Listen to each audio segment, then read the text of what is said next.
Shalom, bien-aimés de Jésus-Christ, bienvenue sur l'actualité du ciel TV. Dans un instant, vous recevrez l'homme de Dieu, le pasteur Christian Togo. Alors, restez connectés pour plus d'édification. Que le Seigneur vous bénisse. Shalom.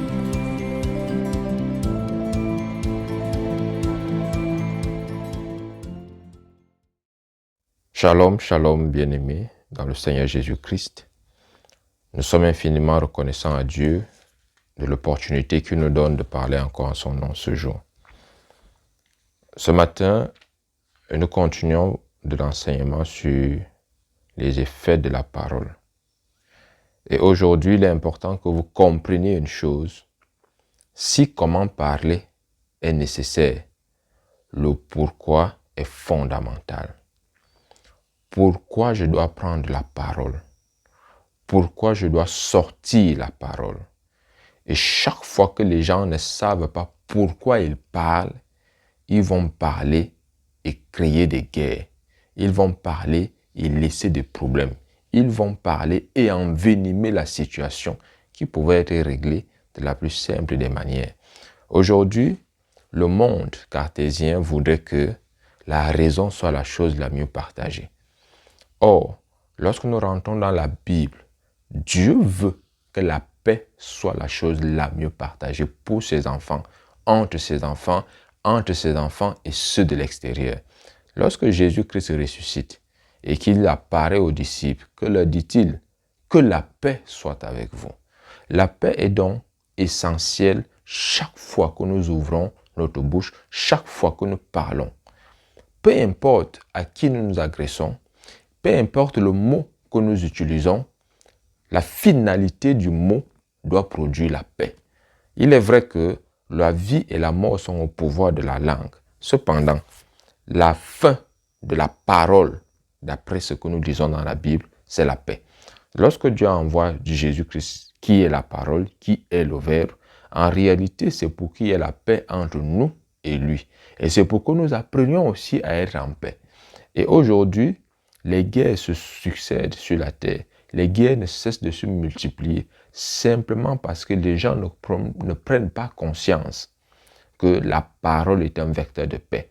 Il y a une citation qui dit que si les guerres prennent conscience dans les pensées, alors c'est dans les pensées qu'il faut commencer à combattre afin d'arrêter les guerres. Mais cependant, pour que la guerre qui a pris naissance dans la pensée se matérialise, il faut la parole. Il faut que la parole sorte pour qu'on sache ce qu'il y a dans la pensée. Et c'est de la même manière que, quel que soit ce que tu as dans la pensée, par une parole, on peut arrêter les effets néfastes de ta pensée. Dieu est un Dieu fidèle. Et Dieu permet que ce matin, tu écoutes la parole. C'est parce que Dieu t'aime. C'est parce que Dieu veut te sauver. C'est parce que Dieu a un plan pour ta vie. C'est parce que Dieu a un projet pour ton existence. Tu n'as pas été créé pour avoir raison, mais tu as été créé pour être en paix. Tu n'as pas été créé pour trahir les autres, mais tu as été créé pour communier avec les autres. Tu n'as pas été créé pour juger les autres, mais tu as été créé pour vivre avec les autres. Aujourd'hui, le monde a tout renversé. On fait que les gens soient en train de s'accuser les uns les autres. Ils s'accusent vers qui? Je ne sais pas. Est-ce que la Cour pénale internationale est capable de juger? Nous voyons chaque jour les limites des institutions des hommes. Mais aujourd'hui, Dieu est en train de t'amener à prendre conscience que ta vie a un sens lorsque tu es en paix. Ta vie a un sens lorsque tu as la paix. Est-ce que Dieu voudrait que nous parlons juste pour parler? Nous avons la bouche. Dieu nous a donné cette faculté de nous exprimer, peu importe la langue, peu importe le patois. Dieu voudrait que chaque fois que tu t'exprimes, que la finalité soit la paix. Mais aujourd'hui, on peut constater que ce n'est pas très souvent le cas. Ce n'est pas très souvent le cas parce que la raison est la chose la mieux partagée dans ce monde aujourd'hui. Les Russes veulent avoir raison, les Français veulent avoir raison, les Camerounais veulent avoir raison, les Chinois veulent avoir raison. Tout le monde veut avoir raison. Personne ne veut la paix. Tout le monde veut avoir raison. Et naturellement, si je veux avoir raison, je veux naturellement qu'il y ait quelqu'un qui n'ait pas raison. Et ça, c'est la mentalité des enfants. Et le monde aujourd'hui est rempli de grands enfants, de gros bébés, des personnes qui n'ont pas pris conscience de l'impact de leurs paroles, de l'impact de leurs propos. Même le milieu politique est gangrené. Je n'ose même pas parler de l'Église. Il est difficile de voir des frères à demeurer ensemble. Il est difficile de voir des frères qui persévèrent ensemble. Il est difficile de voir dans une famille l'entente, l'harmonie, parce qu'il y a des personnes qui sont spécialisées dans des paroles légères. Il y a des personnes qui sont spécialisées dans des paroles offensantes, dans des paroles qui visent toujours à accuser, à diffamer et à condamner les autres. Tel n'est pas le projet de Dieu. Lorsque Paul écrit, lorsque nous lisons dans le livre de 1 Corinthiens, chapitre 13, au verset 11, Paul dit ceci. « Lorsque j'étais enfant, je parlais comme un enfant. Je parlais comme un enfant. Je pensais comme un enfant. Je raisonnais comme un enfant. Lorsque je suis devenu homme, j'ai fait disparaître ce qui est de l'enfant. J'ai fait disparaître ce qui est de l'enfant. » La première chose que je voudrais t'amener à saisir dans cette parole-ci, c'est que ce qui est de l'enfant en toi, tu dois être capable de le découvrir. Tu dois être capable de savoir ce qui est de l'enfant. La caractéristique première des enfants, c'est l'accusation. C'est d'avoir raison. Et c'est ça notre monde aujourd'hui. Lorsque vous voyez des foyers être ravagés, c'est parce que tout le monde va avoir raison. Lorsque vous voyez des assemblées chrétiennes être ravagées, c'est parce que tout le monde va avoir raison. Lorsque vous voyez des familles être ruinées, c'est parce qu'il y a des gens qui veulent absolument avoir raison. Mais ils ne veulent pas avoir la paix, mais ils veulent avoir raison. Et aujourd'hui, nous voyons des guerres dans le monde parce que les gens refusent de dire ce qu'il faut. Les gens disent des choses qu'ils veulent parce qu'ils veulent avoir raison. Ils disent des choses que les autres veulent parce qu'ils veulent les accuser. Bien-aimé, je veux que tu saches une chose. Dieu te permet d'écouter sa parole parce qu'il veut t'enseigner. L'actualité du ciel n'est pas mise sur pied pour meubler le temps sur les médias sociaux, pour aussi trouver un espace d'expression. Mais Dieu a réellement un projet pour son peuple. Dieu a réellement un projet pour toi. Toi qui es en train d'écouter, Dieu a réellement un projet pour toi. Dieu voudrait que tu prennes conscience de l'importance de la parole, de l'importance de ta parole. Pourquoi parles-tu? T'es-tu rendu compte que chaque fois que tu parles, tu produis des problèmes?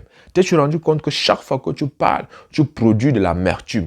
Est-ce que c'est la raison pour laquelle tu es sur la terre? Je vais te dire une chose, frère. Je vais te dire une chose, ma sœur. Ce n'est pas le but de Dieu pour ta vie. Ce n'est pas le but pour lequel Dieu t'a donné la parole. Ce n'est pas le but pour lequel Dieu te fait encore vivre dans ce monde-ci.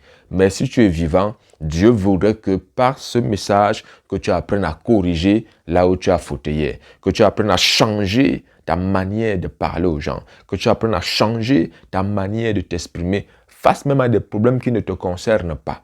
Parce que là encore, nous sommes très forts. Lorsqu'il faut parler des choses qui ne nous concernent pas, nous connaissons toutes les règles, nous connaissons toutes les bonnes valeurs. Mais lorsque cela nous concerne, nous sommes prompts à perdre le contrôle et nous mettons cela sous le coup de la colère. Nous mettons cela sous le coup de l'énervement, comme si, parce que tu es en colère, parce que tu souffres, alors tu viens légitimer le fait que tu sois violent, le fait que tes propos soient empreints de violence.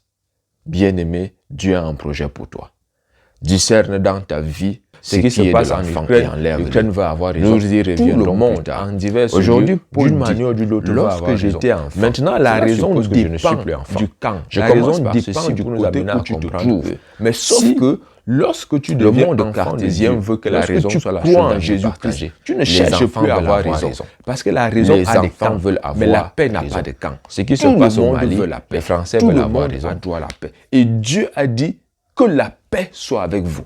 Il n'a pas dit les autres, même ceux qu'il avait abandonnés. C'est particulièrement à cela qu'il vient dire que la paix soit avec vous. Jésus aurait pu se présenter en disant, vous m'avez abandonné parce qu'il va avoir raison. Mais il n'est pas venu dire à ses frères, à ses amis, à ceux-là qui marchaient avec lui, vous m'avez abandonné. Non, il est venu leur dire que la paix soit avec vous. Ils peuvent être remplis de culpabilité. Et ce n'est pas parce que tu viens leur dire qu'ils t'ont fait du mal que ça va leur donner la paix. Mais si tu leur dis que la paix soit avec vous, ça va leur donner la paix. Lorsque tu vois des gens qui sont autour de toi et qui traversent des moments difficiles, qui peuvent être en train de vivre des situations que toi-même, mis dans les mêmes conditions, il te serait difficile de supporter, je veux te dire une chose, bien-aimé, apprenons à partager la paix. Ici, Paul dit, lorsque j'étais enfant, je parlais comme un enfant. Allons voir un exemple dans la Bible d'une situation rocambolesque où les hommes de nos jours agissent encore de la même manière.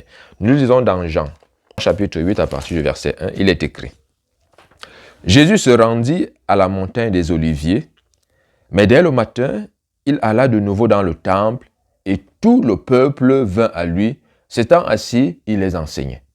Alors, les scribes et les pharisiens amenaient une femme surprise en adultère, et, la plaçant au milieu du peuple, ils dirent à Jésus: Maître, cette femme a été surprise en flagrant délit d'adultère.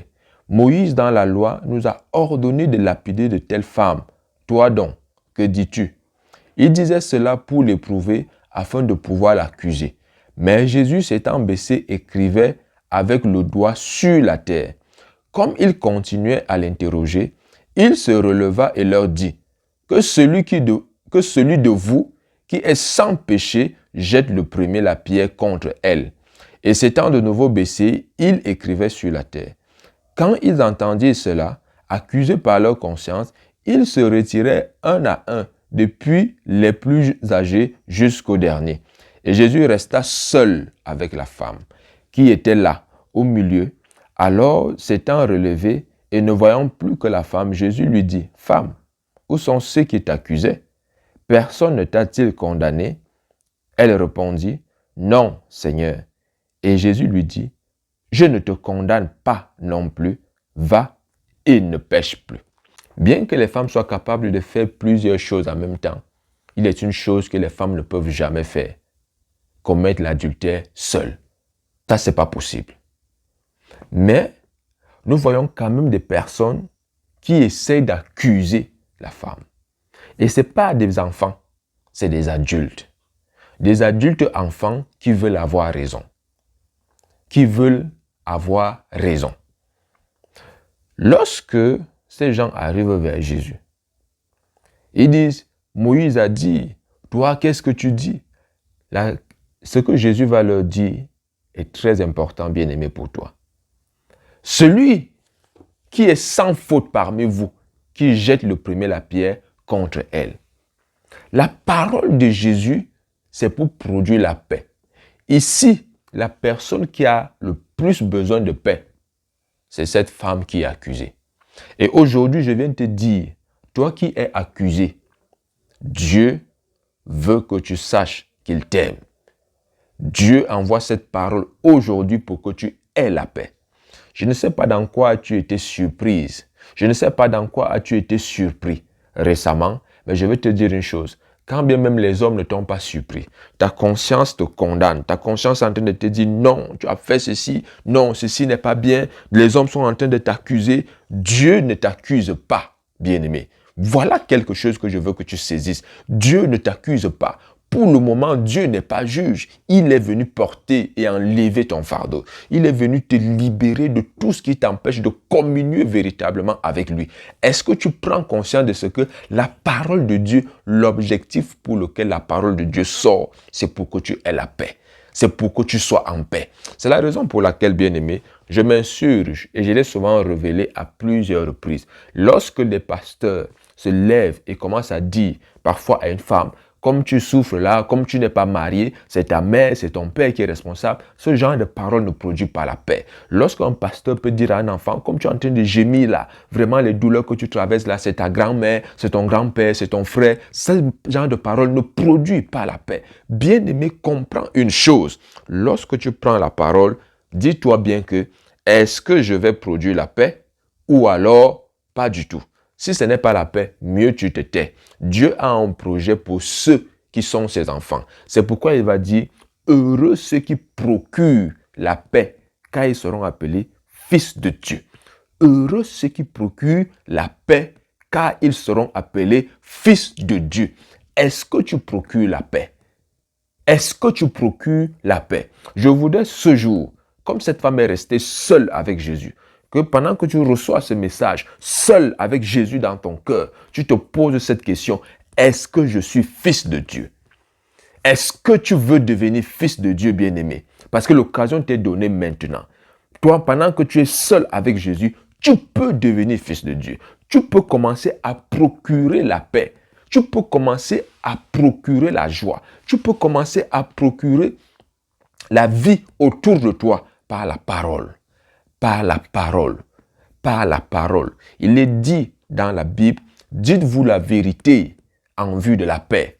Si vous vous dites la vérité en vue de la guerre, ce n'est pas une vérité ça.